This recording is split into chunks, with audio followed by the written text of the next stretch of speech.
What are the mistakes that you see people coming in that don't make them optimized for driving this kind of business growth? And then what are some of those kind of like levers of growth that you help install in the process? Myself, I've generated multiple millions in sales, just my own sales conversations. Why don't other women do this? Why can't they unlock the mindset and the ability to make sales, to build their presence, build their online brand, and to just get out there and stop holding themselves back? There's always something so trivial and little that I'm just like, let it go.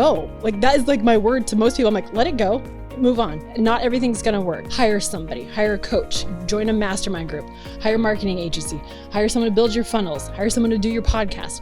Whatever that looks like, always delegate and always find somebody that's smarter than you.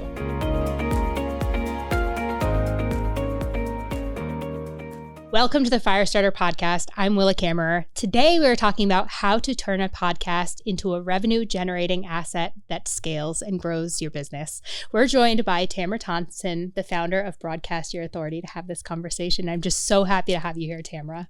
Welcome. Yay. I'm grateful to be here. Thanks for having me. I truly appreciate you. Likewise. Well, Tamara, I would just love to hear a little bit more about your backstory. What led you to create Broadcast Your Authority and everything, all the strategy I know that's behind it and everything that you do today? I was like, fast forward, fast conversation on the backstory. Okay. Years back. So, I was unhappy in my career and I decided to, after this thing called YouTube came out, I was like, let's play with this, right? Of course, we saw a lot of cat videos, parkour videos. A lot of my friends were taking off and they were becoming YouTubers. I was like, do I want to be a YouTuber? I kept thinking, I'm like, not really. I didn't want to be a YouTuber. I wanted to actually share other people's stories and other people's messages. And so it turned into this whole experience where I started to create these vlogs. They're more like silly vlogs. I was just testing YouTube myself. I was in my late 20s and I just wasn't quite sure what I wanted to do. I was actually in the fitness industry at that point. And my mom and family members and colleagues kept saying, hey, Tamara, like, why don't you go in a different career direction? And I was like, oh, they're like, this YouTube thing, you love creating videos. You've loved having a video camera since you were age 7 when we got the first big camcorder that was like over the shoulder, whoop. And so, it's always been with me. I realized that, of course, my mom named me Tamara, like camera, but not spelt like it. I was like, video had to be in my world, right? And so when YouTube came out, fast forward 4 years after making silly videos, I actually took it seriously and I went back to film school in my late 20s. I went to film school, was trying to still figure out what I wanted to do, and I wanted to share stories, and I went down the filmmaking aspect, which I know you know well as well. We have this commonality there. And so I started a production company where I was born and raised in Seattle, Washington. It was called Serious Take Productions. It is still our company to this day. The legal name, our overall brand is Broadcast Your Authority, but Serious Take Productions because I wanted people to take their business seriously. I wanted other people to take them seriously. So that was always been the purpose by creating high quality content, stories that mattered, videos that converted. And this one day we were directing documentary films quite often for brands, influencers, leaders. And all of a sudden, we directed this documentary film and the trailer took off and we just kept putting everything on YouTube, trying to figure it out, right? We were getting some feedback from YouTube and some quick tips and stuff. And then one day we had a trailer that had 888,000 views in less than 10 days. And we were like, what did we do right? Let's do it again. Let's amplify it. So we started consulting with YouTube itself and the members there, the people that worked there. And then we applied our methods to the trailers to all our other clients' documentaries. So we'd have the short form content lead to the long form content. What we call teasers and trailer videos back then are now shorts, reels, TikTok videos, right? And so when we were able to, put that method together, all of a sudden, it would lead back to the documentaries and then those would take off. And then they were selling out in film festivals. Then I was being asked to speak. And all of a sudden I was like, I like the speaking thing, but it was at colleges and film festivals and stuff in the beginning. And then it led into entrepreneurial path too. And so fast forward a little bit down the line, we were like, well, we should be helping people more often. And YouTube knows that you should create consistent content. You have to have the weekly content, like the consistent posting, like daily. Is it shorts? Is it video? What is it? Long form. So we applied that whole system into the podcasting realm. my partner and I, we ended up joining a high-level mastermind where this sales coach, like she's lead in sales. She was like, I have this podcast. I'm working with these two gentlemen in the mastermind group, but they're only doing the audio podcast, right? And so she was like, but I love what you ladies are doing over here on the video marketing and YouTube side. She's like, I bet you could do it for my video podcast on YouTube. I was like, game on, challenge accepted. Boom, hired, first podcast client. So we started to leverage that. We said short form content back to basically long form content. So it was that weekly episode, that weekly cadence that allowed to learn that methods. And of course, we started with the YouTube side of it, but then over the years, we knew how important it was to, of course, learn the audio podcast piece of it as well. Like making sure you're asking for reviews, getting rankings, getting comments, getting those 5 stars over there on Spotify, as well as Apple. Like that's how you actually get traction to get your show to rank. You have to have people to listen, download, and leave reviews. And so like we started to learn all the tricks and tips of that. And then all the time, just paying attention to the data on YouTube is really what's important to us. So it really just evolved from being a passionate filmmaker to director to selling out film festivals to content going viral to all of a sudden having a business. And now we work with over 200 shows every week.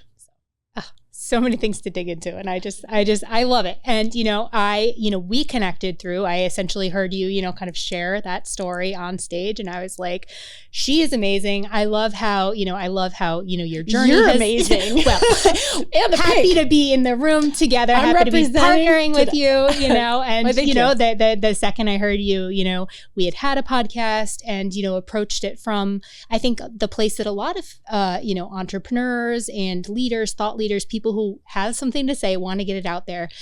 I like the fact that you actually came back at it though. So that's one of the statistics, right? So a majority of people out there actually don't make it past 8 episodes because they're like, I'm so motivated. I'm going to start a podcast. They do it. They launch it. I think I was determined to get past that, 2, 3, 8, whatever it is. And I think we got to like 12 or so, but it approached it more from like a content perspective. And, we share, once we connected, it's been such a joy to kind of unravel all of these, kind of like shared layers of, the filmmaking background. We just learned today we're both Washingtonians. I was born in Washington State. Didn't even know that. Who knew? Exactly. but, so we approached it, we had the technical skills on our team to, create the video, edit, get it on the platforms, but there's so much more strategy to that. Marketing, optimization, the content. A lot of people create a podcast and they make it more about themselves, right? So they're like, oh, I'm creating this content because I think that people are going to love this. Are they? Like, you should probably ask them. Is this something that people are actually searching for on YouTube and Google? Is it something of value? Is it something inspirational? Are you utilizing larger connections that have a following that you could help piggyback off that relationship with someone and then their channels? So it's really something that I've learned over the years is like, when you're more strategic with the content that people are actually searching for and you provide the value, then they want more of it. Right. And so it's important to figure out what pieces of content on the channel take off, because it doesn't happen overnight. Some do and some don't, but it's being strategic on that piece. Absolutely. Absolutely. Yeah. I think a lot of people just, kind of like put the blinders on and just kind of like are like, okay, I just have to keep creating this content. But there's kind of, it's just, if it's not asking they have yourself these dreams and ambitions. They're like, I want to be the next Joe Rogan. I want to be the next Mel Robbins. I was like, why don't you be the next you? Right? Like, you should build your own authority, broadcasting your authority, obviously online, with your expertise and what you're passionate about, and see if it sticks. And if something doesn't stick, start to create different formats of the content, right? So we talk about doing guest interviews with people, but then we also teach our clients too, if they're open to it, especially for business owners like yourself that have educational pieces where you want to be the authority of your show, not just have another guest take over the show as well, but like have a teaching moment. So many of our clients now have a hybrid model. So you have the interviews with influential leaders and experts that will also relate to building relationships with what you do, but you can also teach what you do to other people on a short form episode, right? So it's like, how to master funnels and build them the right way, or hire a team that can do it for you. right? Like talk about those types of things that you build with your expertise. And a lot of that content starts to help counteract the channels and the lengths and the watch time too, is be like, hey, this video took off. We literally have a client coming into the studio tomorrow. She had we just started from scratch. We took over her show, rebranded, refreshed it. And she had like just a mishmash of stuff. And I was like, well, let's test some different topics. And she's got a video right now that's getting hundreds of views daily for the last 4 weeks. And it's all about holding space. So the keyword was about holding space. So she's coming in tomorrow to record the next season and doing a whole series about holding space, because the audience already said, hey, we like that content. We want more. So she's going to focus on that. So I love that. Well, in, entrepreneurship, business building, one of my core values is collaboration. I think and on top of that, she like shoots the team a message in Slack and she's like, so I'm not sure what's going on over here, but this video took off. It's got 7,500 views already. And I just got 20 signups in 24 hours. I was like, that's awesome. Exactly. And I'm like, that's who I want on my team, because, we can't be an expert in all things. So, building your business in a way that you're, kind of pulling in, not having to become the expert in podcasting, not having to become the expert in building funnels, pulling in the right partners so that, 1 + 1 is more than the sum of its parts. Exactly. Well, and the thing is that was a solo episode, right? She's positioning herself as the authority versus having the guest. She has the guests, but she actually positioned herself more. So she does like 3 solo episodes and 1 guest a month now. So it depends on the format you want. If like the bigger purpose is to get influence and get connected to all these bigger influential people, and that's what you want to do with a guest show, I mean, go for it, because you can leverage bigger relationships that way and partnerships. So that's a way to get direct referrals, different people seeing the show that will learn about more what you do, introduced to other people's networks. She is starting to take off in a different way based on the educational factor, which is super important as well. And so she just got so excited. So she was just like, she redid all of her episodes for the whole thing. she's like, we're gonna do holding space. This word, like holding space is in like all the keyword for like all the episodes, but she's doing a whole series. So, but she got so passionate about it. We want her to gain new clients. We want you to get more clients. That's the whole bigger purpose of this. Totally. Yeah. So what are the kind of like some of the mechanics of like when people come to you and they haven't approached podcasting, maybe they're starting a podcast, haven't thought about podcasting in this way, or they're, I'm doing podcasting, but it's not creating these kinds of results that you're talking about. What are some of the kind of like mistakes that you see people coming in that don't make them optimized for driving this kind of business growth? And then what are some of those kind of like levers of growth that you help install in the process? That's a great question. So example, there's a gal that just came in. We're about to hit, there's 2 that just came in last month. They both are at about celebrating 300 episodes. I was like, 300 episodes? I was like, do you get clients from the show? They're like, no. I was like, what? I was like, what? I was like, at all? And so one of the things is we do like an audit. We're like, well, what is it? So one gal, I realized that she just does this really elaborate intro. Like, it's just like all about her and everything. And like, I literally was like, you've lost me in the first 30 seconds. This isn't going to work on YouTube. I was like, you need to get to the point, talk about what you're talking, introduce your guest, and this information can be put towards the end of the video, because when they stay to the end, then they obviously still want to know more about you, right? And they can look in the show notes, they can learn more, they can click around, they can look at your social media. And so she had a specific format, and she would do like hour-long episodes. And I said, are you open to doing like 30-minute guest episodes just so you can value your time too? And I realized that she would constantly allow the guest to just talk. All of a sudden I would see things, and like some of the stuff that we started to utilize from the beginning because it was backlogged. So she's changed sense to like interject more, like you and I, like you to come in, interject, and then tell me a little bit more about something that you're doing with your company that relates, right? Actually, podcasts would be good to actually put in funnels, right? Yes, so for sure. We do it too. Yeah.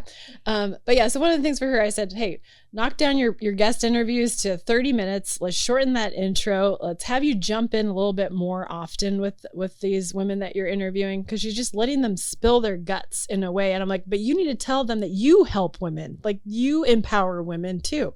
So each time, so we taught her just to kind of interject and share a little bit more about her stories and backstories and, things like that. Like you could jump in here and be like, yeah, and this is why we help people do XYZ. Right. And so kind of training her on that side of it too. Another woman too. She's a therapist, and we work with actually several therapists. It's very niched.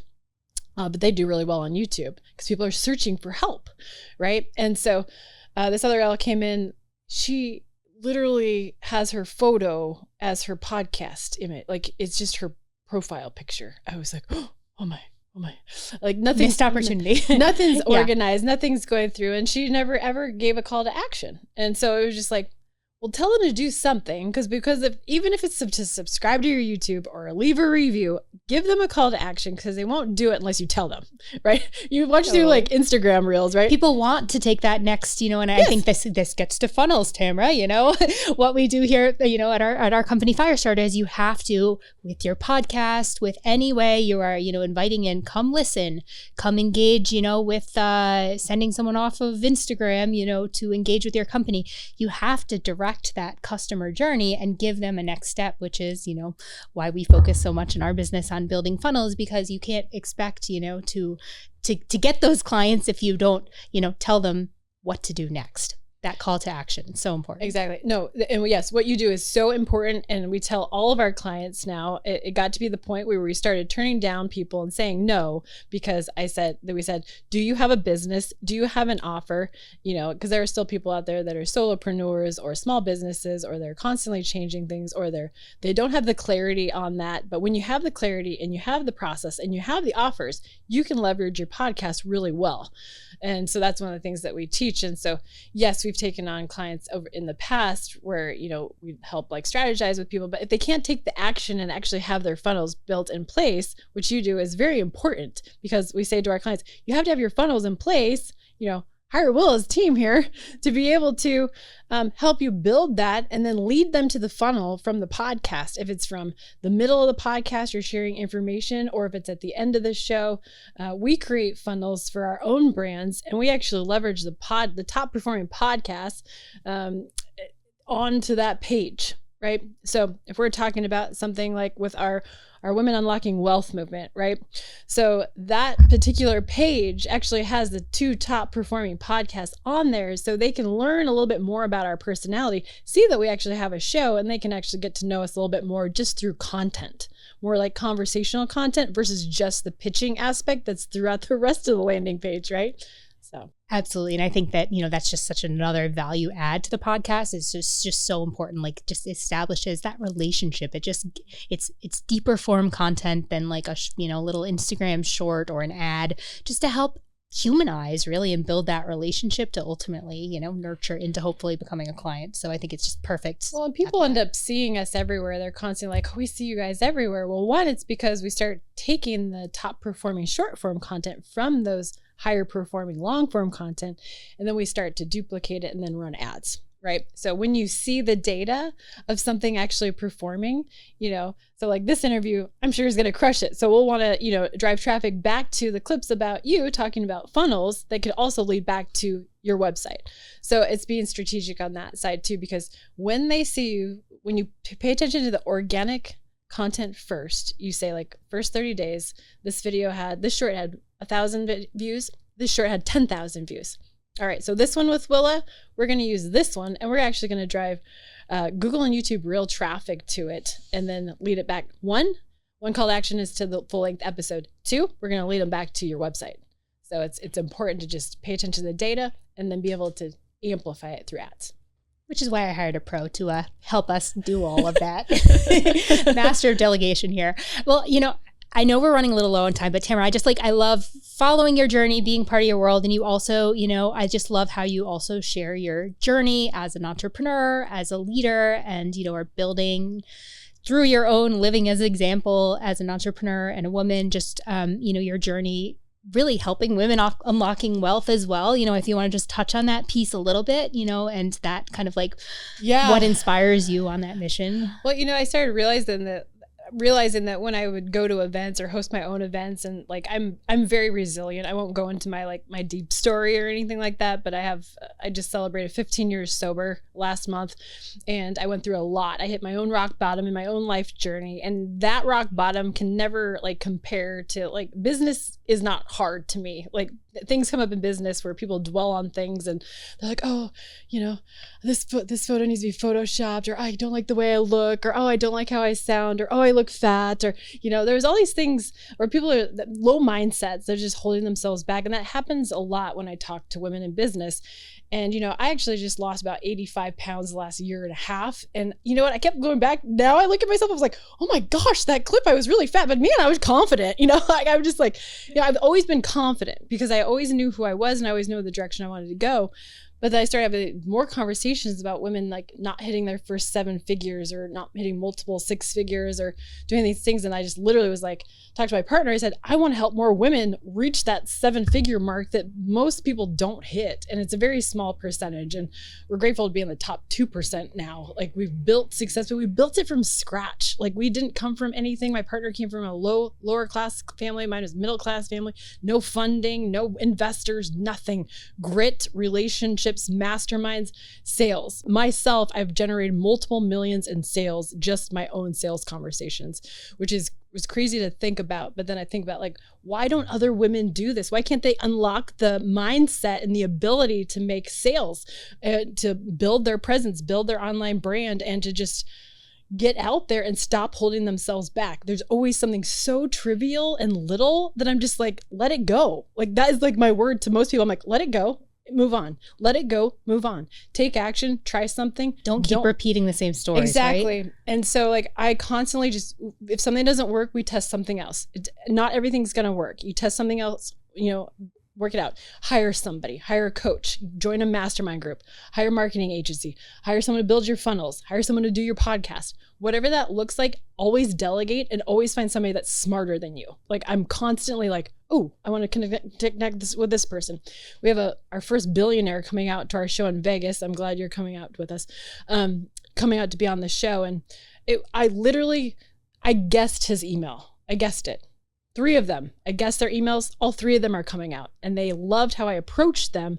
And that'll be another conversation, but it's about how you approach people on value first. And then, you know, seeing how you can help give back to them. So by them coming out, by us providing value to be on our podcast at SiriusXM, we also now are connecting them on other podcasts for our clients. So we'll have to talk about that. Totally. Well, such an amazing conversation, Tamara. Just so happy to be here, be in your world. Thank you for making everything happen behind the scenes. Where can our listeners find you, learn more about your work, broadcast your authority, maybe start turning their podcast into revenue generating machines? Well, thank you for having me. You can find us at broadcastyourauthority.com. That is our website. You can find us at Broadcast Your Authority on YouTube, Instagram. Myself personally, I love Instagram. It's Tamara Thompson Official. Apparently Tamara Thompson was taken, so I'm official on that side. But yes, we love to subscribe over there and of course, listen to our show on Apple and Spotify.